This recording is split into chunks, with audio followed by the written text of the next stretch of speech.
Bon, hier ça a été une sacrée journée pour Test Drive Limited Solar Crown. Malheureusement, comme tous les jeux online de ces 10 dernières années, c'était très compliqué, voire impossible de se connecter le premier jour. Il y avait juste, je pense, trop de joueurs par rapport à la taille des serveurs.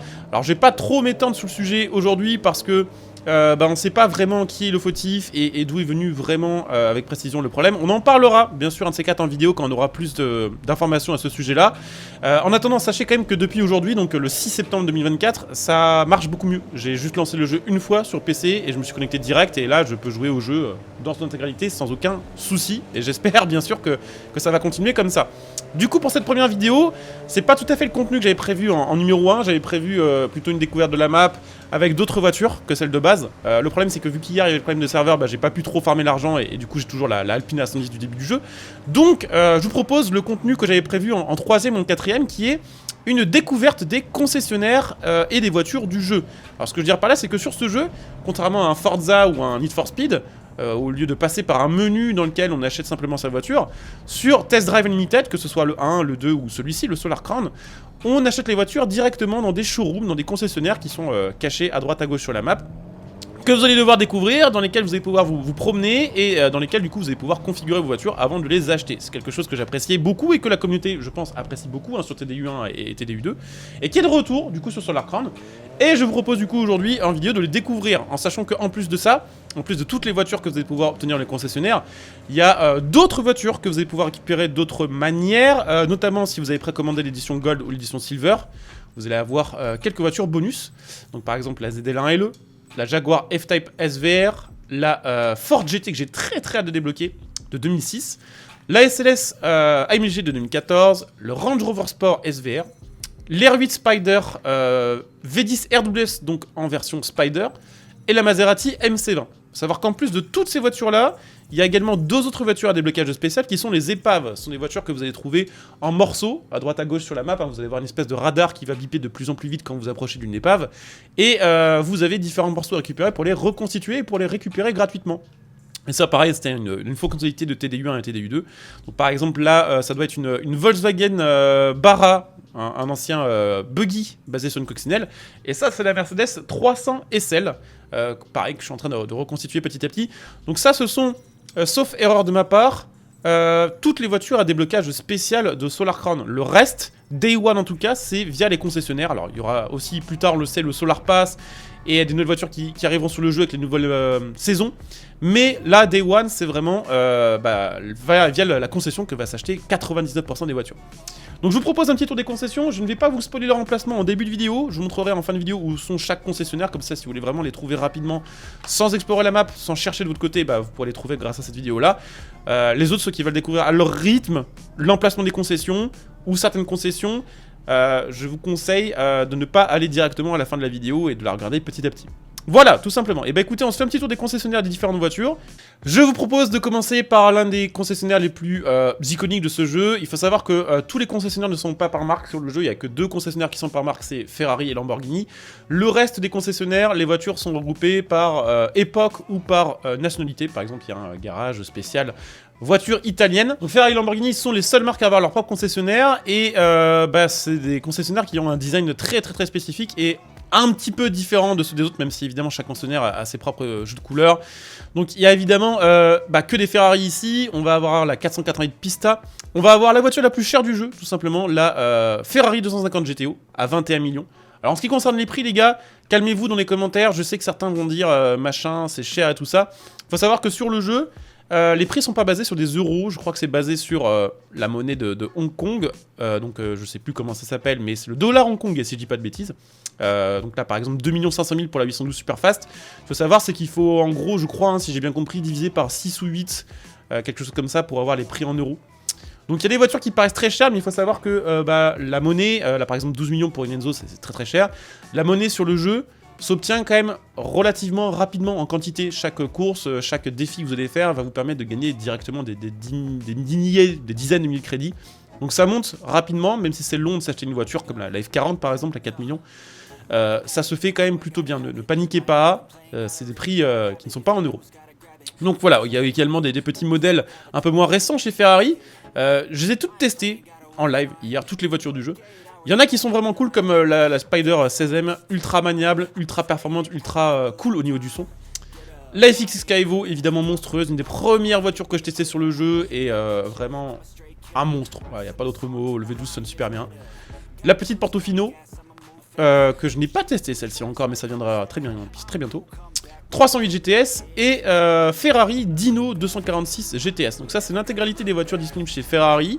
Day One, il y aura, on peut l'espérer plus tard, il y a les autres mises à jour, d'autres Ferrari. Nous avons non pas un, mais deux concessionnaires de voitures allemandes sur le jeu. Alors celui-ci, c'était le concessionnaire qui était disponible sur la bêta. Donc il n'y a pas beaucoup de changements dans celui-ci au niveau des modèles présentés. On retrouve toujours la SLK 55 AMG, ainsi que, vous allez voir un peu plus tard, je vais vous le montrer directement, la BMW M4 de dernière génération, ainsi que la TT qui avait un peu terrorisé les lobbies, parce que la TT RS était effectivement très bonne dans sa catégorie, voire même un peu trop bonne. Mais on a dans ce concessionnaire quand même quelques petites nouveautés sympathiques. On a l'ancienne Audi R8 en V10 bien sûr, et nous avons la BMW i8, si je ne dis pas de bêtises, c'est ça, la i8 Roadster, avec son petit moteur 3 cylindres. Alors ça, c'est essentiellement les nouveautés de ce concessionnaire-là, au niveau des voitures allemandes, mais il y a un autre concessionnaire de voitures allemandes ailleurs sur la map, où il y a d'autres nouveaux modèles, et on va y aller dans un petit instant, juste aller récupérer, parce que je vois que j'ai un petit collectif là-bas. Je vous disais, tous les petits trucs comme ça, qui clignotent, que ce soit jaune, que ce soit vert, ou que ce soit bleu, c'est des trucs que vous pouvez récupérer qui vous font gagner soit de l'XP de clan, je crois, soit des petits bonus, soit de l'XP pour votre perso, soit de la thune, donc c'est important. Et nous avons donc le dernier concessionnaire des voitures allemandes, avec la 910 Spider à 4 millions, qui normalement était présente sur la bêta, mais qu'on n'a pas pu tester. Apparemment elle spawnait pas parce qu'il y avait un bug avec l'un de ces fichiers, je crois que c'était un fichier audio ou un truc comme ça. On a la 911 Turbo R, 911R pardon, my bad. Pareil, très cool à conduire. On a la R8 ici qui n'est pas la même que l'autre R8, c'est la version la plus récente, un peu plus performante aussi à 2,4 millions. Le Taycan Cross Turismo, donc ça c'est pareil, on l'avait déjà sur la bêta, 1 million. Et je crois... Ah non, bah non, c'est pas tout, c'est pas tout. Puisque il y a aussi un peu de Merco quand même, voilà, histoire de se faire plaisir. Il y a déjà ceci, la MG GTR à 1,7 million. Et surtout, il y a ça. C'est un engin de mort qui est la Mercedes SL65, monstrueuse. C'est 670 chevaux stock avec un V12 biturbo, elle est incroyable. Ça va faire partie des voitures que je veux absolument dans mon garage. Nous avons ensuite un premier concessionnaire américain, je crois que c'est pareil, il y en a deux, à vérifier, je voudrais pas dire de bêtises, mais premier concessionnaire américain, donc à 100% sûr, avec là pour le coup quasiment que des nouveautés par rapport à la bêta, parce qu'en fait sur la bêta, la seule qu'on pouvait apercevoir et tester c'était la Corvette C7, qui est un monstre, très honnêtement sur le jeu, mais c'est pas du tout celle que j'ai trouvée la plus impressionnante. Une des voitures que j'ai trouvé les plus cool à conduire sur le jeu pour l'instant, c'est la Challenger L4, qui est monstrueuse. C'est 700 chevaux en propu, un châssis à l'américaine, elle fait un son de fou. Celle-ci vraiment, alors je vous en parlerai des sons du jeu, les sons pour le coup de ce jeu, des voitures sont excellents. Il y a très peu de modèles qui sont à côté de la plaque, tous sonnent vraiment super bien.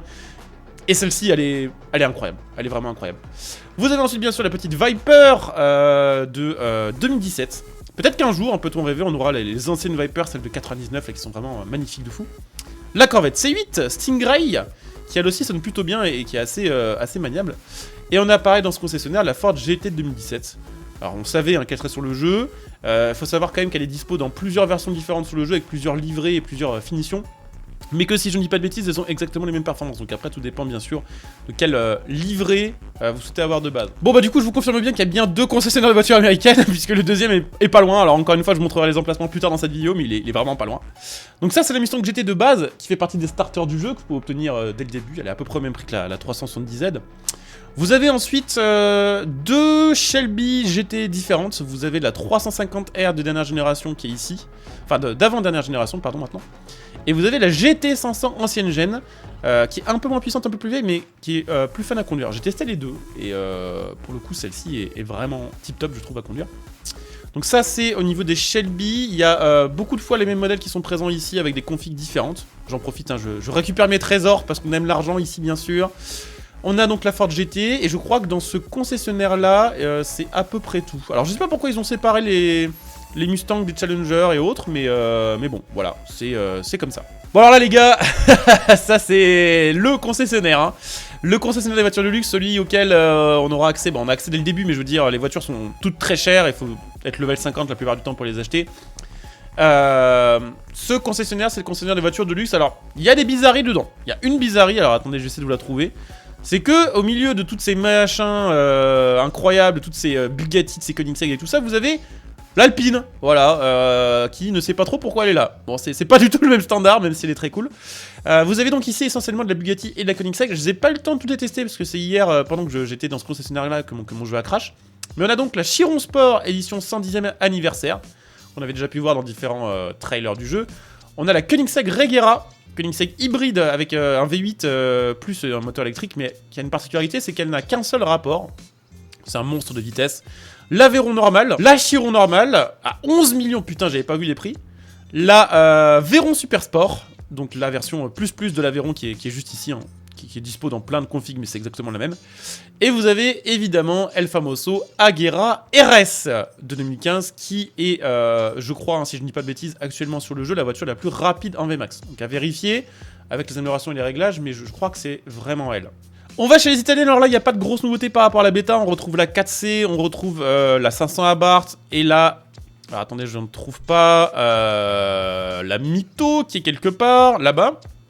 Il y a quand même des petites nouveautés sympas. Il y a la Stratos, qui est incroyable à conduire. Pour le coup, les vieilles voitures sur le jeu, tip top à conduire en général, les vieilles propus comme ça, comme l'Alpine aussi. Vraiment, pour le coup, dans les caisses les plus fun à conduire, je dirais, sur le jeu.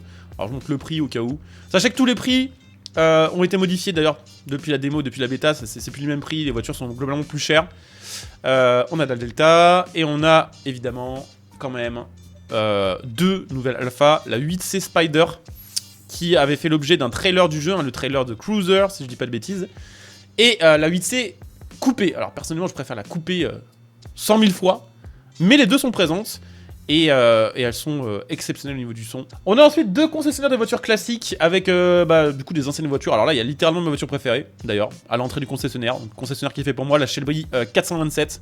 410 chevaux, 1100 kg, produit dans les années 60, c'est un monstre. Incroyable à conduire, son de fou furieux. L'ancienne Mustang que vous connaissez déjà, la Cox, c'est pareil, c'est des voitures de la bêta. La Dush, pareil, voiture de la bêta. La Corvette C1, j'ai un petit doute. Je crois qu'elle était sur la bêta aussi. Mais en tout cas, elle est là, je vous montrer son prix au cas où.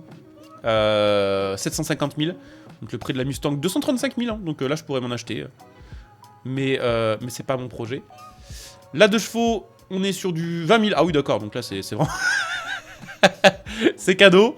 Et la Beetle 22 000, et au milieu de tout ça, il y a ce monstre, la GT40 MK1, pareil, exceptionnel à conduire, qui est à 15 millions, voilà, prix exceptionnel pour une voiture exceptionnelle. Nous avons le concessionnaire numéro 2 des voitures classiques. Dedans, on va retrouver des classiques, des bêtas et des démos. Hein. Nous avons la Type E à 949 000, la Shelby qui est à 4 millions. En vrai, je m'attendais à ce qu'elle soit plus chère que ça, parce que c'est une voiture qui, en vrai, bat des records régulièrement d'enchères. Donc c'est la version de course, voilà, de la petite Cobra. On a ça aussi, alors ça, vraiment big up pour le choix, parce qu'elle est magnifique. Une des plus belles 911. Enfin, en tout cas, je trouve...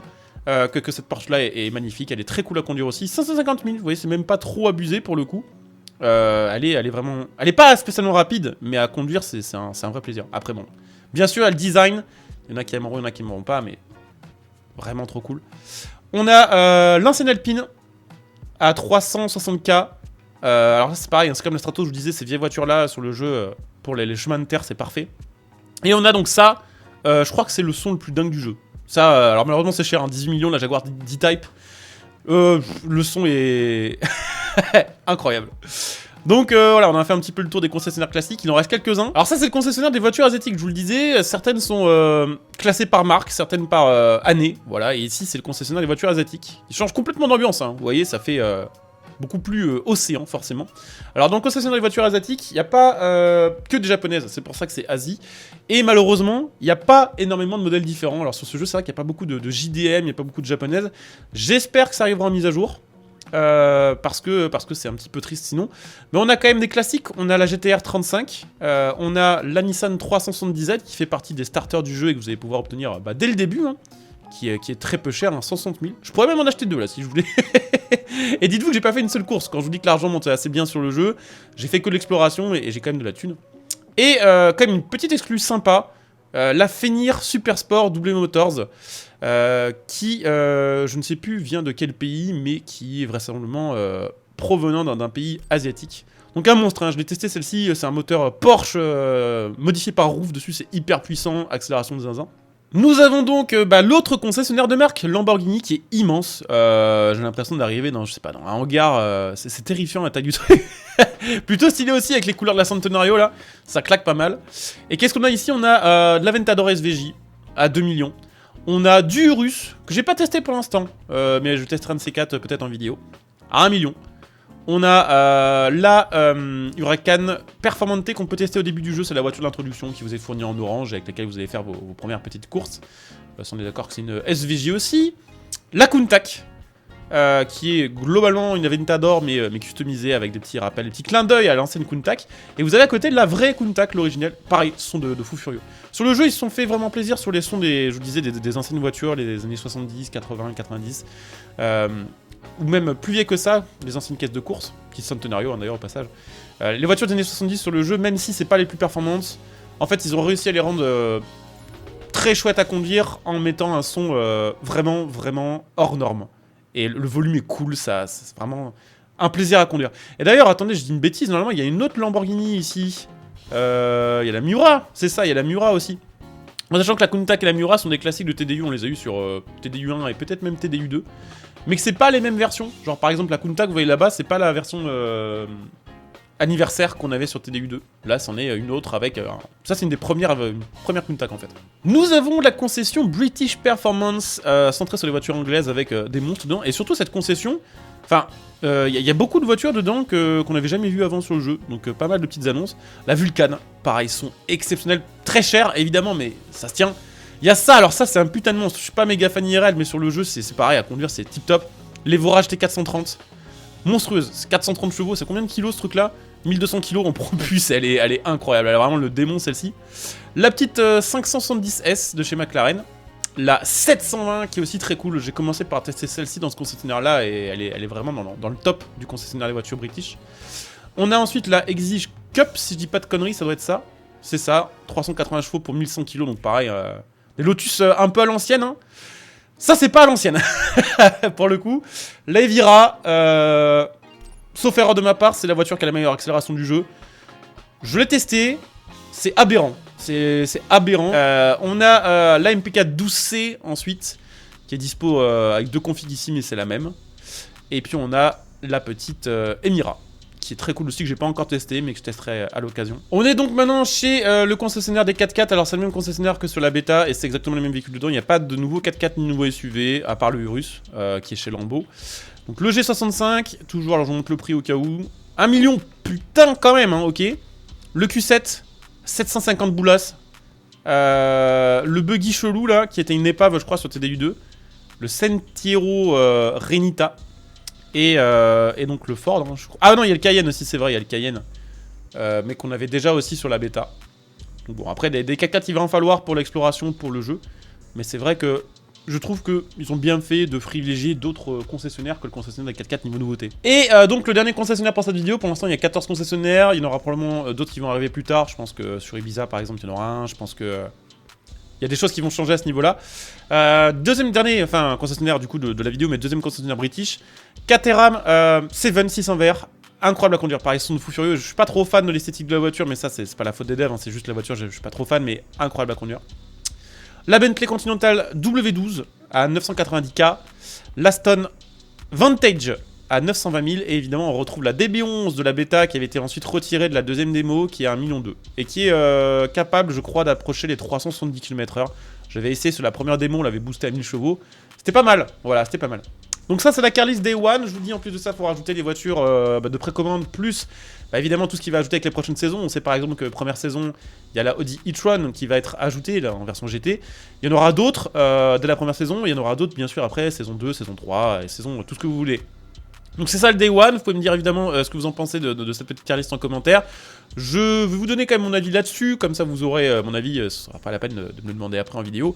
Je trouve que la carlist est globalement cool, même s'il n'y a pas beaucoup de risques qui sont pris. Il y a moins de pépites et moins de choses un peu extraordinaires que sur TDU1 et TDU2 où il y avait vraiment des petits constructeurs genre Edonis ou Noble par exemple. Après, ils ont choisi des voitures qui font plaisir à tout le monde, donc honnêtement ça fait plaisir là, de retrouver tout ce qui va être M4, de la Mini, de l'Aston, de la Ferrari. Il y a vraiment des modèles cool qui font plaisir. La bonne nouvelle c'est que sur ce jeu la plupart sont très cool à conduire, elles ont des bons sons, ce qui fait que même si c'est des voitures qu'on a déjà vues et revues sur d'autres jeux, elles sont intéressantes à conduire, elles ont toutes des feelings un petit peu particuliers. Après voilà, clairement je trouve que faudrait peut-être mettre pour les prochaines mises à jour l'accent sur les japonaises et l'accent sur les voitures des années 80 et 90, il y en a très peu au final, et c'est vrai qu'il y a beaucoup de Youngtimer, de GTI qui pourraient peut-être bien s'intégrer dans Hong Kong. Je dis pas que toutes s'intégreraient bien sur le jeu, mais pour l'aspect collection, ça pourrait être sympathique. Donc là on arrive à la fin de la vidéo, juste après ça je vais vous montrer donc l'emplacement des concessionnaires, c'est le dernier moment si vous voulez pas vous spoiler pour quitter la vidéo pour pas voir où ils sont. Dans tous les cas, j'espère que cette petite vidéo vous aura fait kiffer, que ça vous aura fait plaisir de voir un petit peu les différents concessionnaires. Alors bien sûr je vous invite à tous les visiter par vous-même. Pourquoi? Parce qu'il y a plein de petits trucs de toute façon à récupérer, il y a des collectibles. Il y a évidemment la possibilité de configurer toutes les voitures, parce que là je vous ai montré les modèles, mais vous pouvez changer leur intérieur, vous pouvez changer leurs jantes, vous pouvez changer plein de choses. Donc vraiment je vous invite à venir les configurer pour voir un petit peu à quoi ça ressemble, à les tester, puisque chaque voiture, vous pouvez les tester avant de les acheter, même si vous n'avez pas du tout l'argent au niveau. Genre là, je suis pas le bon niveau ni de l'argent, mais je peux faire un test de conduite et la piloter pendant 2 minutes. Donc voilà, je vous invite à tout découvrir de votre côté. J'espère en tout cas que la vidéo vous aura plu. C'est le cas, bien sûr, je compte sur vous pour laisser un petit like et pour vous abonner. J'espère bien sûr que dès aujourd'hui, vous pourrez vous aussi vous connecter au jeu et continuer de grind l'XP et de jouer au jeu. On se retrouvera ce soir en live. Sur le jeu, alors ça sera un double live parce qu'en fait de 18 à 19 je vais streamer la match Forza. Et après ça je pense de 19 jusqu'à 23 on se met la race sur Solar Crown. Donc voilà, n'hésitez pas à passer, ce sera sur ma chaîne Twitch, vous pouvez venir follow, vous pouvez venir utiliser votre Prime. Et bien sûr si le jeu vous fait kiffer et que vous avez envie de l'acheter, il est comme d'hab dispo moins cher via mon lien Instant Gaming que vous trouverez sous cette vidéo. Je crois qu'il doit être 30 ou 40% moins cher et vous avez la Gold, vous avez le Silver et vous avez l'édition normale. Et vu que maintenant le jeu a l'air de bien fonctionner côté serveur, il n'y a plus, on va dire, il n'y a plus de gros problèmes. Donc voilà, je vous laisse avec l'emplacement des concessionnaires. Merci d'avoir regardé cette vidéo et à très bientôt, ciao.